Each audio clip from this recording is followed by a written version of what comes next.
Telemachus, with Pisistratus arriving at Sparta, is hospitably received by Menelaus, to whom he relates the cause of his coming, and learns from him many particulars of what befell the Greeks since the destruction of Troy. He dwells more at large upon the prophecies of Proteus to him in his return, from which he acquaints Telemachus that Ulysses is detained in the island of Calypso. In the meantime the suitors consult to destroy Telemachus on the voyage home. Penelope is apprised of this, but comforted in a dream by Pallas, in the shape of her sister Iphthyma. And now proud Sparta with their wheels resounds, Sparta whose walls a range of hills surrounds. At the fair dome the rapid labor ends, where sate Atrides midst his bridal friends, with double vows invoking Hymen's power, to bless his sons and daughters' nuptial hour.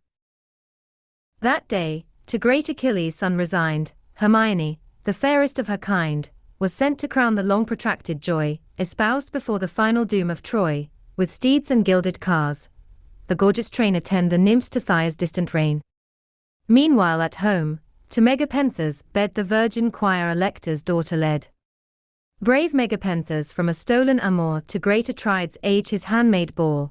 To Helen's bed the gods alone assign Hermione, to extend the regal line, on whom a radiant pomp o' graces wait, resembling Venus in attractive state. While this gay friendly troop the king surround, with festival and mirth the roofs resound, a bard amid the joyous circle sings high as attempered to the vocal strings, whilst warbling to the varied strain, advance two sprightly youths to form the bounding dance. 'Twas then, that issuing through the palace gate, the splendid car rolled slow in regal state. On the bright eminence young Nestor shone, and fast beside him great Ulysses' son. Grave Eteoneus saw the pomp appear, and speeding, thus addressed the royal ear. Two youths approach, whose semblant features prove their blood devolving from the source of Jove. Is due reception deigned, or must they bend their doubtful course, to seek a distant friend? Insensate. With a sigh the king replies, too long, misjudging, have I thought thee wise, but sure relentless folly steels thy breast, obdurate to reject the stranger guest, to those dear hospitable rites a foe, which in my wanderings oft relieved my woe. Fed by the bounty of another's board, till pitying Jove my native realm restored, straight be the coursers from the car released, conduct the youths to grace the genial feast. The seneschal, rebuked, in haste withdrew, with equal haste a menial train pursue. Part led the coursers, from the car enlarged, each to a crib with choicest grain surcharged. Part in a portico, profusely graced with rich magnificence, the chariot placed. Then to the dome the friendly pair invite, who eye the dazzling roofs with vast delight, resplendent as the blaze of summer noon, or the pale radiance of the midnight moon. From room to room their eager view they bend, thence to the bath, a beauteous pile, descend, where a bright damsel train attends the guests, with liquid odors, and embroidered vests. Refreshed, they wait them to the bower of state, where, circled with his pairs, Atrides sate. Throned next the king, a fair attendant brings the purest product of the crystal springs. High on a massy vase of silver mold, the burnished lava flames with solid gold. In solid gold the purple vintage flows, and on the board a second banquet rose. When thus the king, with hospitable port, accept this welcome to the Spartan court, the waste of nature let the feast repair, then your high lineage and your names declare. Say from what sceptred ancestry ye claim, recorded eminent in deathless fame, for vulgar parents cannot stamp their race with signatures of such majestic grace. Ceasing, benevolent, he straight assigns the royal portion of the choicest chines to each accepted friend. With grateful haste they share the honors of the rich repast. Sufficed, soft whispering thus to Nestor's son, his head reclined, young Ithacus begun, view st thou unmoved, O ever-honored most, these prodigies of art, and wondrous cost. Above, beneath, around the palace shines the sunless treasure of exhausted minds, the spoils of elephants the roof's inlay, and studded amber darts the golden ray. Such, and not nobler, in the realms above my wonder dictates, is the dome of Jove. The monarch took the word, and grave replied, presumptuous are the vaunts, and vain the pride of man, who dares in pomp with Jove contest, unchanged, immortal, and supremely bless. With all my affluence, when my woes are weight, envy will own the purchase dearly paid. For 8 slow circling years, by tempests tossed, from Cyprus to the far Phoenician coast, Sidon the capital, I stretched my toil through regions fattened with the flows of Nile. Next Ethiopia's utmost bound explore, and the parched borders of the Arabian shore, then warp my voyage on the southern gales, o'er the warm Libyan wave to spread my sails, that happy clime, where each revolving year the teeming ewes a triple offspring bear, and two fair crescents of translucent horn the brows of all their young increase adorn, the shepherd swains, with sure abundance blessed, on the fat flock and rural dainties feast, nor want of herbage makes the dairy fail, but every season fills the foaming pail. Whilst, heaping unwashed wealth, I distant roam, the best of brothers, at his natal home, by the dire fury of a traitorous wife, ends the sad evening of a stormy life, whence, with incessant grief my soul annoyed, these riches are possessed, but not enjoyed. My wars, the copious theme of every tongue, to you your fathers have recorded long. How favouring heaven repaid my glorious toils with a sacked palace, and barbaric spoils. Oh! Had the gods so large a boon denied in life, the just equivalent supplied to those brave warriors, who, with glory fired far from their country, in my cause expired. Still in short intervals of pleasing woe, regardful of the friendly dues I owe, I to the glorious dead, for ever dear, indulge the tribute of a grateful tear. But oh! Ulysses, deeper than the rest that sad idea wounds my anxious breast. My heart bleeds fresh with agonizing pain, the bowl and tasteful viands tempt in vain, nor sleep's soft power can close my streaming eyes, when imaged to my soul his sorrows rise. No peril in my cause he ceased to prove, his labours equalled only by my love, and both alike to bitter fortune born, for him to suffer, and for me to mourn.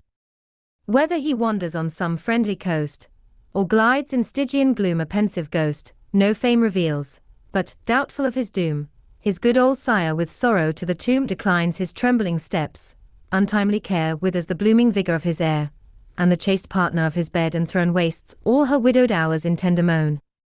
While thus pathetic to the prince he spoke, from the brave youth the streaming passion broke, studious to veil the grief, in vain repressed, his face he shrouded with his purple vest.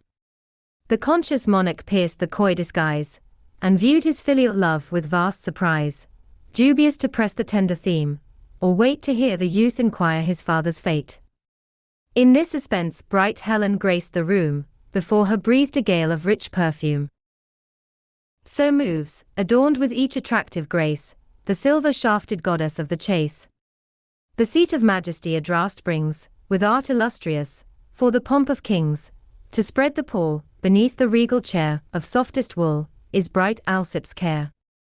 A silver canister, divinely wrought, in her soft hands the beauteous Philo brought, to Sparta's queen of old the radiant vase Alcandra gave, a pledge of royal grace, for Polybus her lord, whose sovereign sway the wealthy tribes of Pharian Thebes obey, when to that court Atrides came, caressed with vast munificence the imperial guest, 2 lavas from the richest or refined, with silver tripods, the kind host assigned, and bounteous from the royal treasure told 10 equal talents of refulgent gold.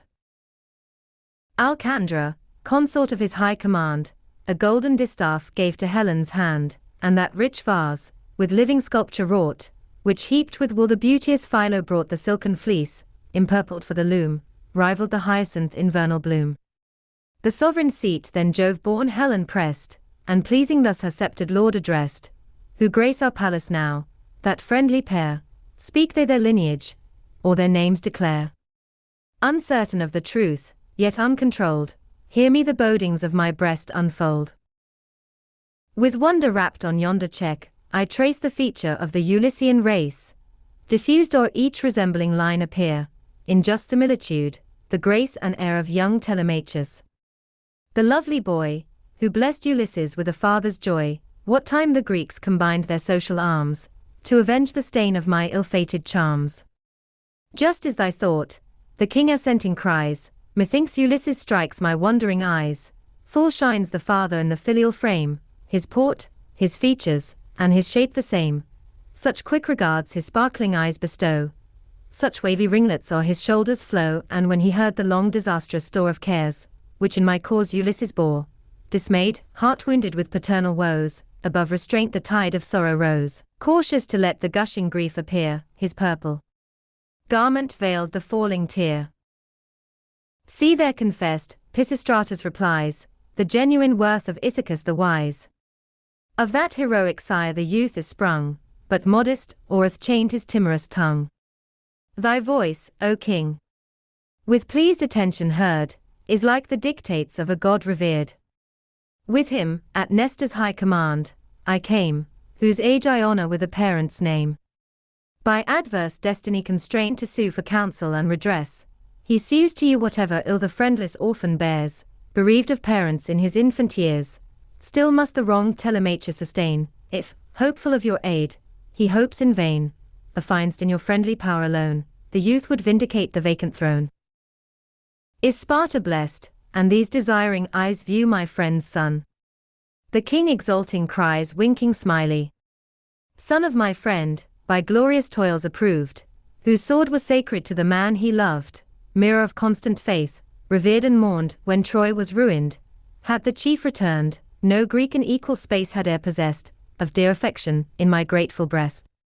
I, to confirm the mutual joys we shared, for his abode a capital prepared, Argos, the seat of sovereign rule, I chose, fair in the plan the future palace rose, where my Ulysses and his race might reign, and portion to his tribes the wide domain, to them my vassals had resigned a soil, with teeming plenty to reward their toil. There with commutual zeal we both had strove in acts of dear benevolence and love, brothers in peace, not rivals in command, and death alone dissolved the friendly band. Some envious power the blissful scene destroys, vanished are all the visionary joys, the soul of friendship to my hope is lost, fated to wander from his natal coast. He ceased, a gush of grief began to rise, fast streams a tide from beauteous Helen's eyes, fast for the sire the filial sorrows flow, the weeping monarch swells the mighty woe. Thy cheeks, Pisistratus, the tears bedew, while pictured so thy mind appeared in view, thy martial brother, on the Phrygian plain extended pale, by swarthy Memnon slain.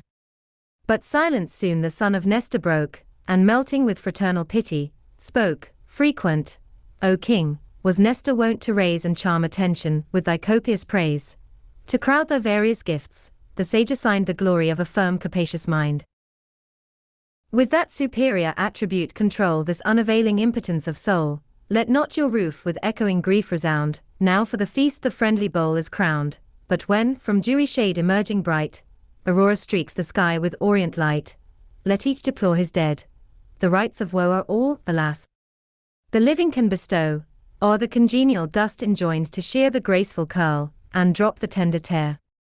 Then, mingling in the mournful pomp with you, I'll pay my brother's ghost a warrior's due, and mourn the brave Antilochus, a name not unrecorded in the rolls of fame, with strength and speed superior formed, in fight to face the foe, or intercept his flight, too early snatched by fate unknown to me.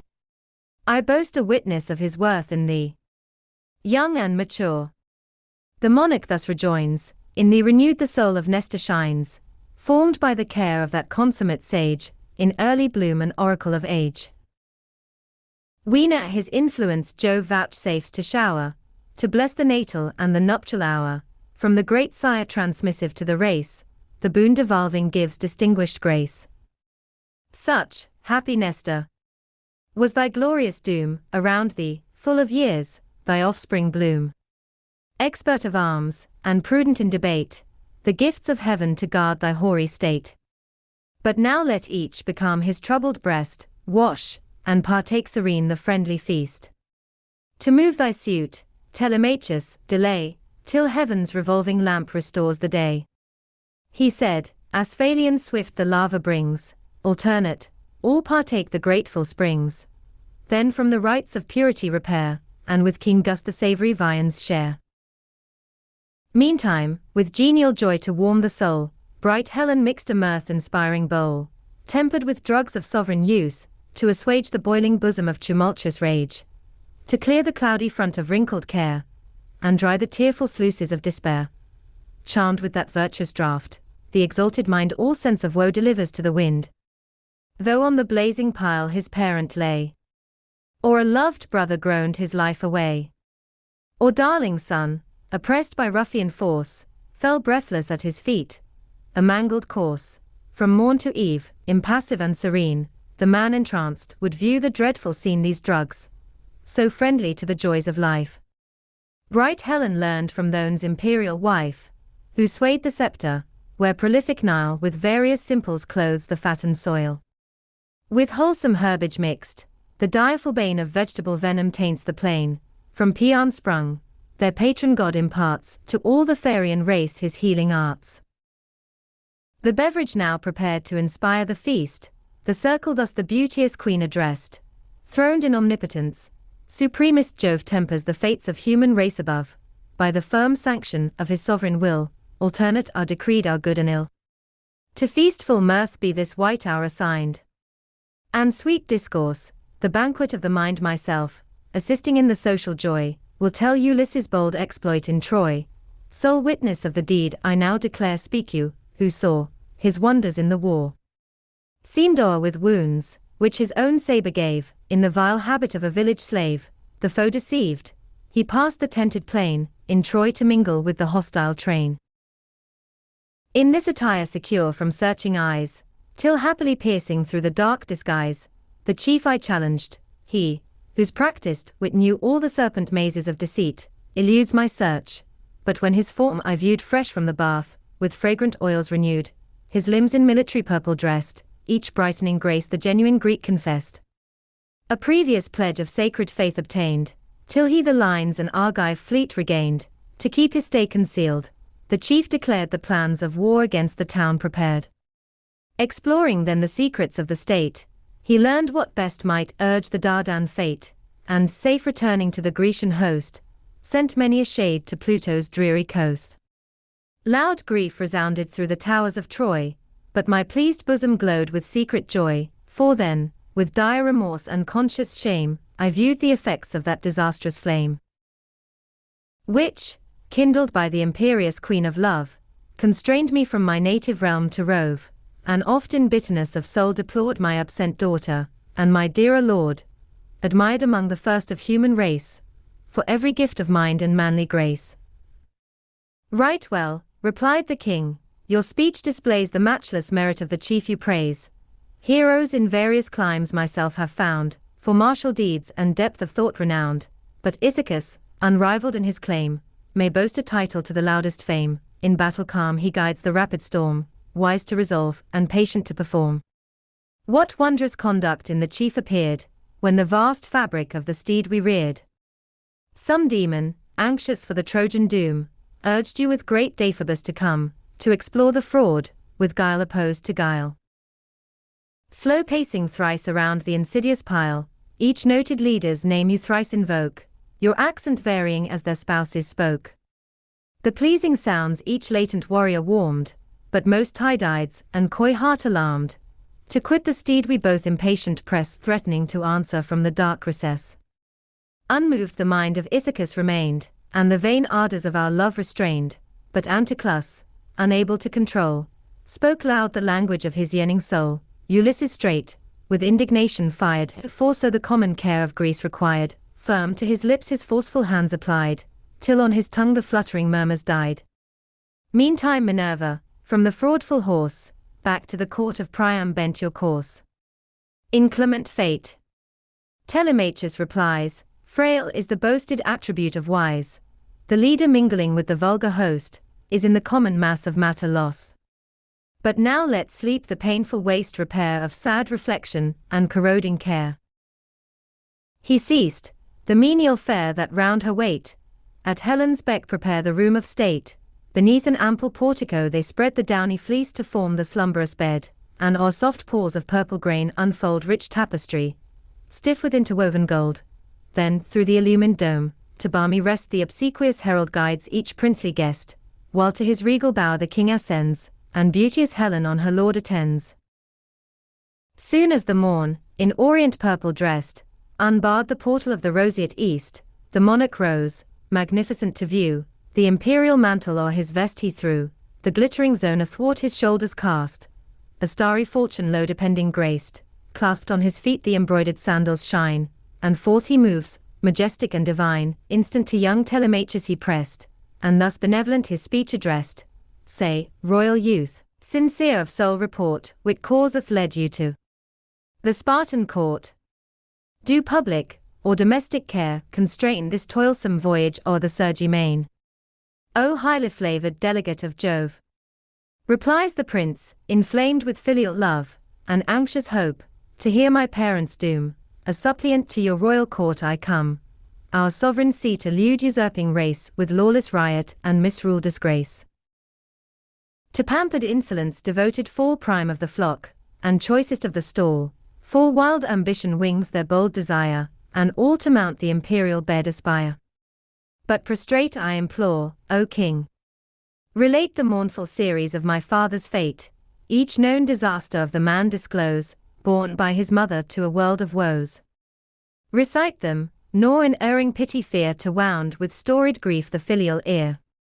If ere Ulysses, to reclaim your right, avowed his zeal in council, or in fight, if Phrygian camps the friendly toils attest, to the sire's merit give the son's request. Deep from his inmost soul a tried sight, and thus, indignant, to the prince replied, Heavens! Would a soft, inglorious, dastard train an absent hero's nuptial joys profane. So with her young, amid the woodland shades, a timorous hind the lion's court invades, leaves in the fatal lair the tender fawns, climbs the green cliff, or feeds the flowery lawns, meantime returned, with dire remorseless sway, the monarch savage rends the trembling prey. With equal fury, and with equal fame, Ulysses soon shall reassert his claim. O Jove supreme, whom gods and men revere, and thou, to whom 'tis given to gild the sphere, with power congenial joined, propitious aid the chief adopted by the martial maid. Such to our wish the warrior soon restore, as when contending on the Lesbian shore his prowess Philomelides confessed, and loud acclaiming Greeks the victor blessed. Then soon the invaders of his bed and throne their love presumptuous shall with life atone. With patient ear, O royal youth, attend the storied labour of thy father's friend, fruitful of deeds. The copious tale is long, but truth severe shall dictate to my tongue. Learn what I heard the sea-born seer relate, whose eye can pierce the dark recess of fate. Long on the Egyptian coast by calms confined, heaven to my fleet refused a prosperous wind, no vows had we preferred, nor victims slain. For this the gods each favouring gale restrain jealous, to see their high behests obeyed, severe, if men the eternal rights evade. High o'er a gulfy sea, the Pharian isle fronts the deep roar of disemboguing Nile, her distance from the shore, the course begun at dawn, and ending with the setting sun, a galley measures, when the stiffer gales rise on the poop, and fully stretch the sails. There anchored vessels safe in harbour lie, whilst limpid springs the failing cask supply. And now the 20th sun, descending, laves his glowing axle in the western waves. Still with expanded sails we court in vain propitious winds to waft us o'er the main, and the pale mariner at once deplores his drooping vigour and exhausted stores. When lo! a bright cerulean form appears, Proteus her sire divine. With pity pressed, me soul the daughter of the deep addressed, what time, with hunger pined, my absent mates roam the wide isle in search of rural cates, bait the barbed steel, and from the fishy flood appease the afflictive fierce desire of food. Whoe'er thou art, the azure goddess cries, thy conduct ill deserves the praise of wise. Is death thy choice, or misery thy boast, that here inglorious, on a barren coast, thy brave associates droop, a meagre train, with famine pale, and ask thy care in vain? Struck with the loud reproach, I straight reply, whate'er thy title in thy native sky, a goddess sure. For more than moral grace speaks thee descendant of ethereal race. Deem not that here of choice my fleet remains, some heavenly power averse my stay constrains. O, piteous of my fate, vouchsafe to show, for what sequestered from celestial view? What power becalms the innavigable seas? What guilt provokes him, and what vows appease? I ceased, when affable the goddess cried, observe, and in the truths I speak confide. The oracular seer frequents the Pharian coast, from whose high bed my birth divine I boast, Proteus, a name tremendous o'er the main, the delegate of Neptune's watery reign. Watch with insidious care his known abode. There fast in chains constrain the various god, who bound, obedient to superior force, unerring will prescribe your destined course. If, studious on your realms, you then demand their state, since last you left your natal land, instant the god obsequious will disclose bright tracks of glory, or a cloud of woes. She ceased, and suppliant thus I made reply, O goddess, I on thy aid my hopes rely, dictate propitious to my duteous ear, what arts can captivate the changeful seer, for perilous the assay, unheard the toil, to elude the prescience of a god by guile. Thus to the goddess mild my suit I end. Then she, obedient to my rule attend, when through the zone of heaven the mounted sun hath journeyed half, and half remains to run, the seer, while zephyrs curl the swelling deep, basks on the breezy shore, in grateful sleep, his oozy limbs. Emerging from the wave, the forecast swift surround his rocky cave, frequent and full, the consecrated train of her, whose azure trident oars the main, there wallowing warm, the enormous herd exhales an oily steam, and taints the noontide gales. To that recess, commodious for surprise, when purple light shall next suffuse the skies, with me repair, and from thy warrior band 3 chosen chiefs of dauntless soul command, let their auxiliar force befriend the toil, for strong the god, and perfected in guile. Stretched on the shelly shore, he first surveys the flouncing herd ascending from the seas, their number summed, reposed in sleep profound the scaly charge their guardian god surround. So with his battening flocks the careful swain abides pavilioned on the grassy plain. With powers united, obstinately bold, invade him, couched amid the scaly fold, instant he wears, elusive of the rape, the mimic force of every savage shape, or glides with liquid laps a murmuring stream, or, wrapped in flame, he glows at every limb. Yet, still retentive, with redoubled might, through each vain passive form constrain his flight, but when, his native shape renamed, he stands patient of conquest, and your cause demands, the cause that urged the bold attempt declare, and soothe the vanquished with a victor's prayer. The bands released, implore the seer to say what godhead interdicts the watery way, who, straight propitious, in prophetic strain, will teach you to repass the unmeasured main. She ceased, and bounding from the shelfy shore, round the descending nymph the waves' resounding roar. High wrapped in wonder of the future deed, with joy impetuous to the port I speed, the wants of nature with repast suffice, till night with grateful shade involved the skies, and shed ambrosial dews. Fast by the deep, along the tented shore, in balmy sleep, our cares were lost. When o'er the eastern lawn, in saffron robes, the daughter of the dawn advanced her rosy steps, before the bay due ritual honors to the gods I pay, then seek the place the sea-born nymph assigned, with 3 associates of undaunted mind. Arrived, to form along the appointed strand for each a bed, she scoops the hilly sand, then, from her azure cave the finny spoils of 4 vast foci takes, to veil her wiles, beneath the finny spoils extended prone, hard toil.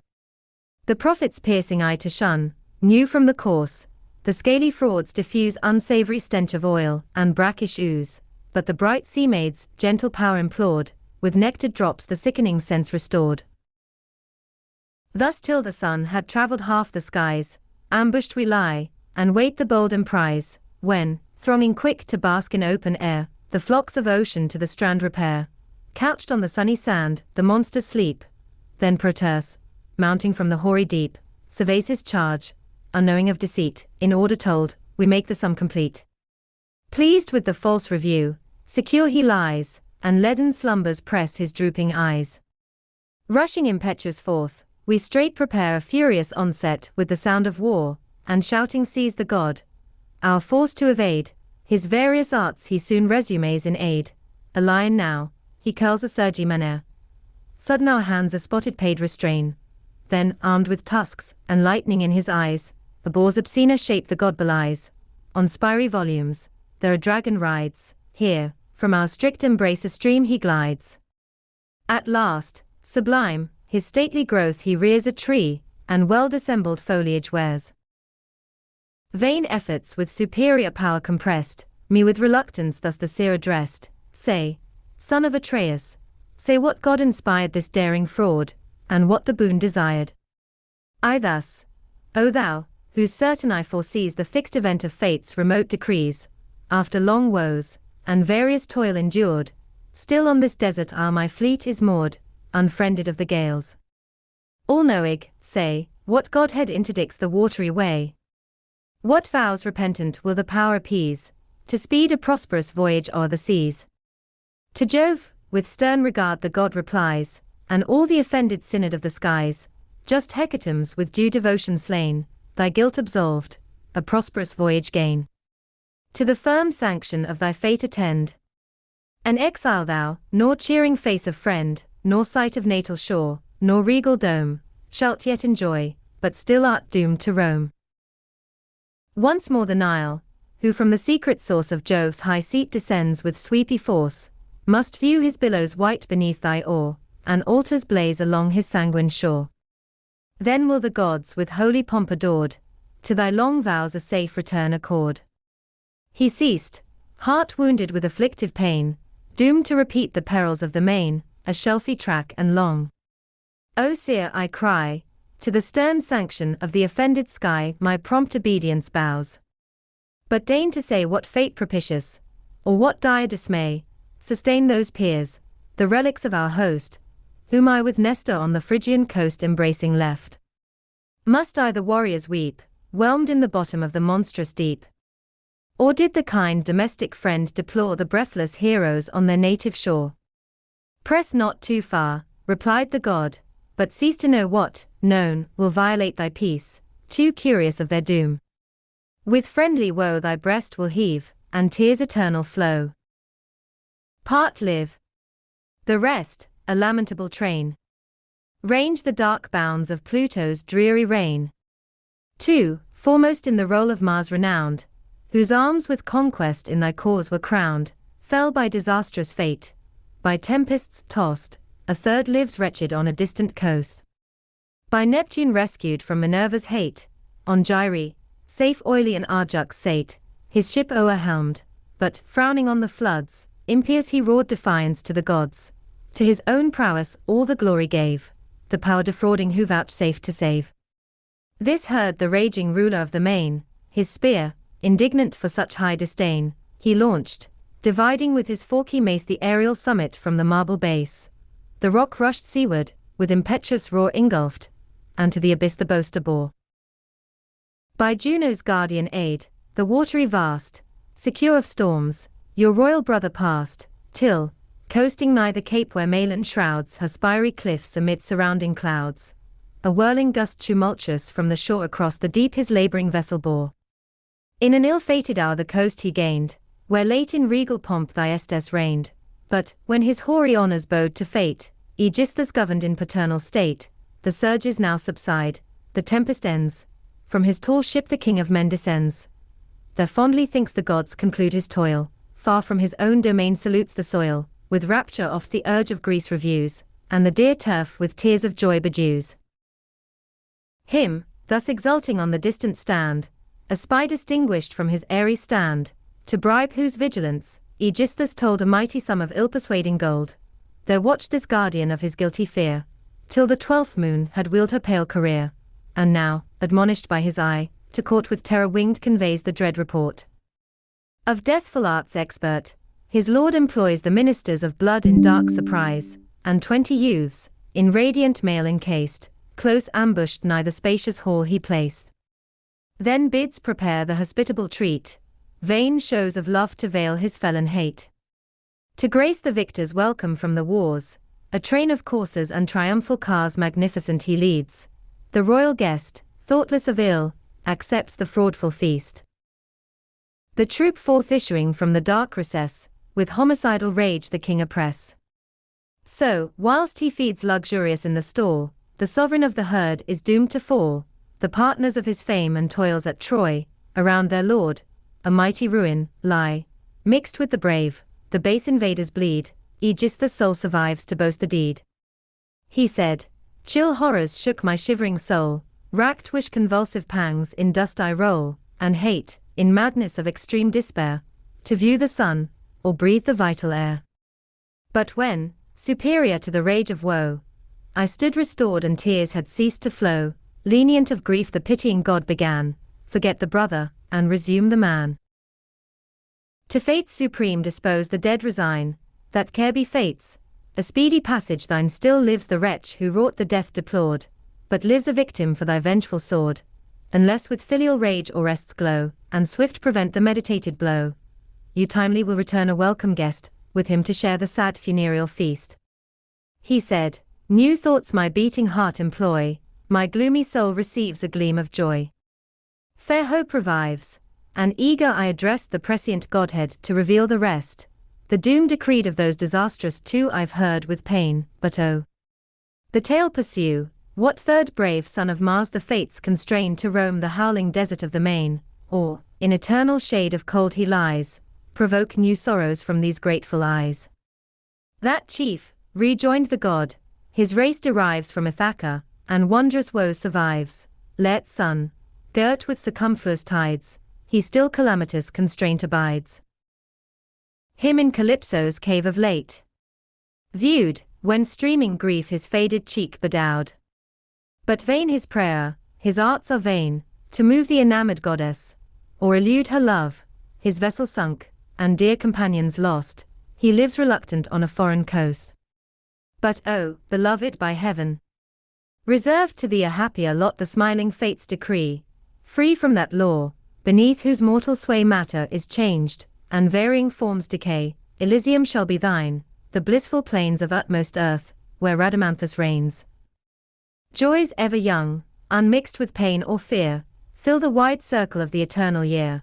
Stern winter smiles on that auspicious clime, the fields are florid with unfading prime, from the bleak pole no winds inclement blow, mold the round hail, or flake the fleecy snow, but from the breezy deep the blessed inhale the fragrant murmurs of the western gale.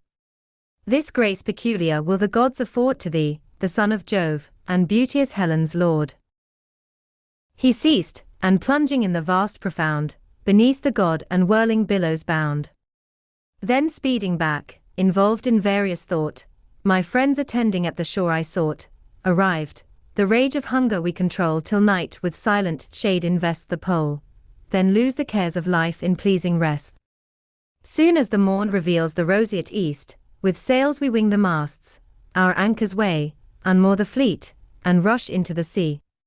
Ranged on the banks, beneath our equal oars white curl the waves, and the vexed ocean roars then, steering backward from the Pharian isle, we gain the stream of Jove-descended Nile. There quit the ships, and on the destined shore with ritual hecatombs the gods adore. Their wrath atoned, to Agamemnon's name a cenotaph I raise of deathless fame.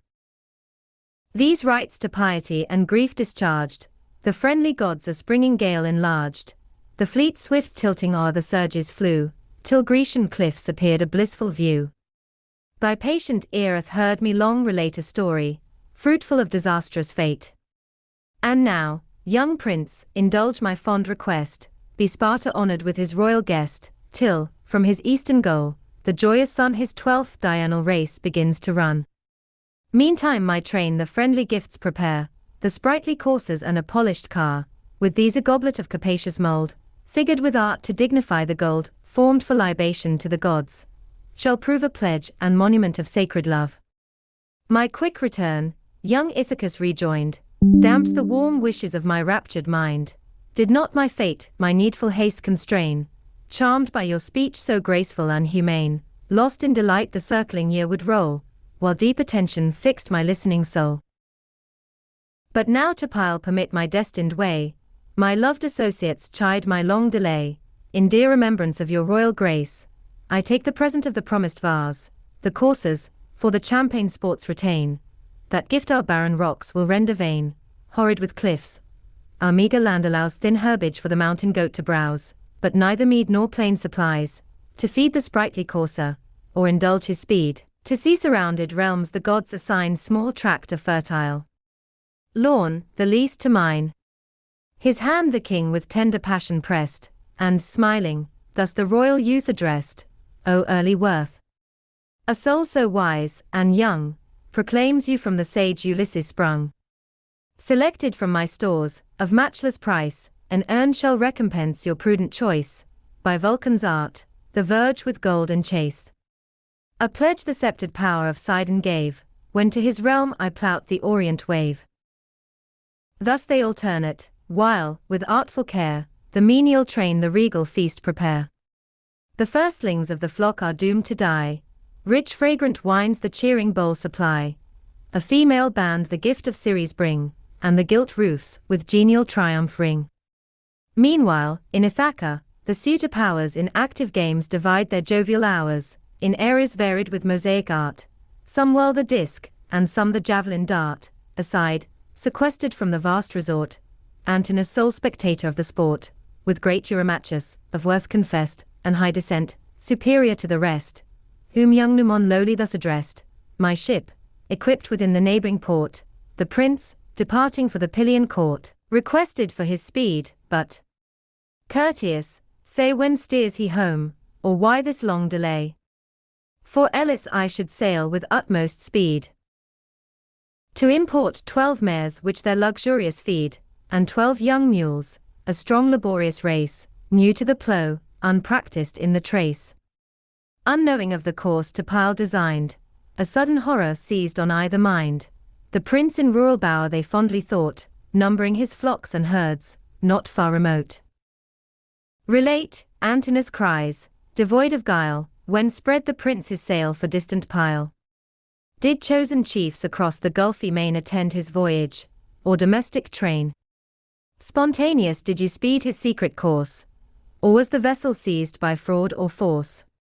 With willing duty, not reluctant mind, Numon cried, the vessel was resigned, who, in the balance, with the great affairs of courts presume to weigh their private cares.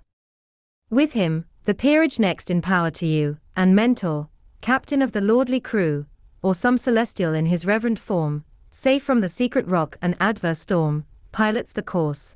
For when the glimmering ray of yester dawn disclosed the tender day, Mentor himself I saw, and much admired, then ceased the youth, and from the court retired. Confounded and appalled, the unfinished game the suitors quit, and all to council came. Antinous first the assembled peers addressed. Rage sparkling in his eyes, and burning in his breast, O shame to manhood! Shall one daring boy the scheme of all our happiness destroy? Fly unperceived, seducing half the flower of nobles, and invite a foreign power. The ponderous engine raised to crush us all, recoiling, on his head is sure to fall. Instant prepare me, on the neighbouring strand, with 20 chosen mates a vessel manned, for ambushed close beneath the Samian shore his ship returning shall my spies explore. He soon his rashness shall with life atone, seek for his father's fate, but find his own. With vast applause the sentence all approve, then rise, and to the feastful hall remove.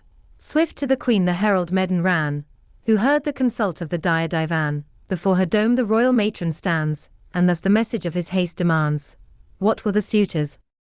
Must my servant train the allotted labours of the day refrain, for them to form some exquisite repast? Heaven grant this festival may prove their last.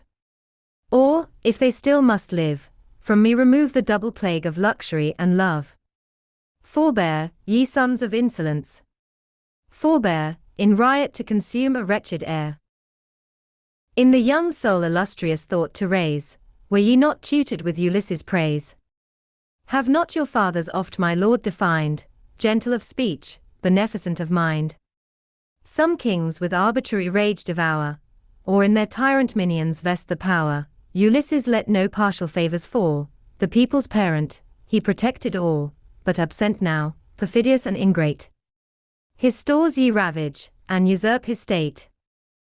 He thus, O were the woes you speak the worst. They form a deed more odious and accursed, more dreadful than your boding soul divines, but pitying Jove avert the dire designs. The darling object of your royal care is marked to perish in a deathful snare, before he anchors in his native port, from pile resailing and the Spartan court, horrid to speak. In ambush is decreed the hope and heir of Ithaca to bleed. Sudden she sunk beneath the weighty woes, the vital streams a chilling horror froze, the big round tear stands trembling in her eye, and on her tongue imperfect accents die. At length in tender language interwove with sighs, she thus expressed her anxious love. Why rarely would my son his fate explore, ride the wild waves, and quit the safer shore? Did he with all the greatly wretched, crave a blank oblivion, an untimely grave? 'Tis not, replied the sage, to Medon given to know, if some inhabitant of heaven in his young breast the daring thought inspired, or if, alone with filial duty fired, the winds and waves he tempts in early bloom, studious to learn his absent father's doom. The sage retired, unable to control the mighty griefs that swell her laboring soul. Rolling convulsive on the floor is seen the piteous object of a prostrate queen. Words to her dumb complaint a pause supplies, and breath to waste in unavailing cries. Around their sovereign wept the menial fair, to whom she thus addressed her deep despair: Behold a wretch whom all the gods consign to woe. Did ever sorrows equal mine? Long to my joys my dearest lord is lost, his country's buckler, and the Grecian boast, now from my fond embrace, by tempests torn. Our other column of the state is born, nor took a kind adieu, nor sought consent, unkind confederates in his dire intent. Ill suits it with your shows of duteous zeal, from me the purposed voyage to conceal. Though at the solemn midnight hour he rose, why did you fear to trouble my repose? He either had obeyed my fond desire, or seen his mother pierced with grief expire. Bid Dolius quick attend, the faithful slave whom to my nuptial train Icarius gave to tend the fruit groves. With incessant speed he shall this violence of death decreed to good Laertes tell. Experienced age may timely intercept the ruffian rage. Convene the tribes the murderous plot reveal, and to their power to save his race appeal. Then Euryclea thus: My dearest dread, though to the sword I bow this hoary head, or if a dungeon be the pain decreed, I own me conscious of the unpleasing deed. Auxiliar to his flight, my aid implored, with wine and viands I the vessel stored, the solemn oath imposed, the secret sealed, till the 12th dawn the light of day revealed. Dreading the effect of a fond mother's fear, he dared not violate your royal ear, but bathe, and in imperial robes arrayed, pay due devotions to the martial maid, and rest affianced in her guardian aid. Send not to good Laertes, nor engage in toils of state the miseries of age. 'Tis impious to surmise the powers divine to ruin doom the Jove-descended line. Long shall the race of just Arcesius reign, and isles remote enlarge his old domain. The queen her speech with calm attention hears, her eyes restrain the silver-streaming tears. She bathes, and robed, the sacred dome ascends, her pious speed a female train attends. The salted cakes in canisters are laid, and thus the queen invokes Minerva's aid, daughter divine of Jove, whose arm can wield the avenging bolt, and shake the dreadful shield if ere Ulysses to thy fane preferred the best and choicest of his flock and herd. Hear, goddess, hear, by those oblations 1 and 4. The pious sire preserve the son, his wished return with happy power befriend, and on the suitors let thy wrath descend. She ceased. Shrill ecstasies of joy declare the favoring goddess present to the prayer. The suitors heard, and deemed the mirthful voice a signal of her hymeneal choice. Whilst one most jovial thus accosts the board, too late the queen selects a second lord. In evil hour the nuptial rite intends, when o'er her son disastrous death impends. Thus he, unskilled of what the fates provide. But with severe rebuke Antinous cried, These empty vaunts will make the voyage vain. Alarm not with discourse the menial train, the great event with silent hope attend. Our deeds alone our counsel must commend. His speech thus ended short, he frowning rose, and 20 chiefs renowned for valor chose. Down to the strand he speeds with haughty strides, where anchored in the bay the vessel rides, replete with mail and military store, in all her tackle trim to quit the shore. The desperate crew ascend, unfurl the sails, the seaward prow invites the tardy gales. Then take repast till Hesperus displayed his golden circlet, in the western shade. Meantime the queen, without reflection due, heart wounded, to the bed of state withdrew. In her sad breast the prince's fortunes roll, and hope and doubt alternate seize her soul. So when the woodman's toil her cave surrounds, and with the hunter's cry the grove resounds, with grief and rage the mother lion stung. Fearless herself, yet trembles for her young while pensive in the silent slumberous shade, sleep's gentle powers her drooping eyes invade. Minerva, lifelike, on embodied air impressed the form of Iphthyma the fair. Icarius' daughter she, whose blooming charms allured Eumelus to her virgin arms, the sceptred lord, who o'er the fruitful plain of Thessaly wide stretched his ample reign. As Pallas willed, along the sable skies, to calm the queen, the phantom sister flies. Swift on the regal dome, descending right, the bolted valves are pervious to her flight. Close to her head the pleasing vision stands, and thus performs Minerva's high commands. Oh why, Penelope, this causeless fear, to render sleep's soft blessing unsincere? Alike devote to sorrow's dire extreme the day reflection, and the midnight dream. Thy son the gods propitious will restore, and bid thee cease his absence to deplore. To whom the queen, whilst yet in pensive mind was in the silent gates of sleep confined, O sister to my soul forever dear, why this first visit to reprove my fear? How in a realm so distant should you know from what deep source ceaseless sorrows flow? To all my hope my royal lord is lost, his country's buckler, and the Grecian boast, and with consummate woe to weigh me down, the heir of all his honors and his crown, my darling son is fled. An easy prey to the fierce storms, or men more fierce than they, who, in a league of blood associates sworn, will intercept the unwary youth's return.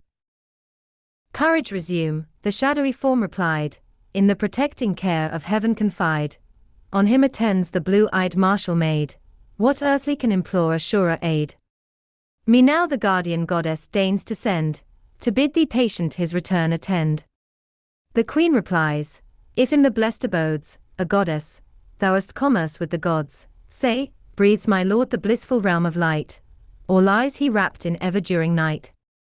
Inquire not of his doom, the phantom cries, I speak not all the counsel of the skies, nor must indulge with vain discourse, or long, the windy satisfaction of the tongue. Swift through the valves the visionary fair repassed, and viewless mixed with common air. The queen awakes, delivered of her woes, with florid joy her heart dilating glows, the vision, manifest of future fate, makes her with hope her son's arrival wait. Meantime the suitors plough the watery plain, Telemachus in thought already slain. When sight of lessening Ithaca was lost their sail directed for the Samian coast a small, but verdant isle appeared in view, and Asteris the advancing pilot knew, an ample port the rocks projected form, to break the rolling waves and ruffling storm. That safe recess they gain with happy speed, and in close ambush wait the murderous deed.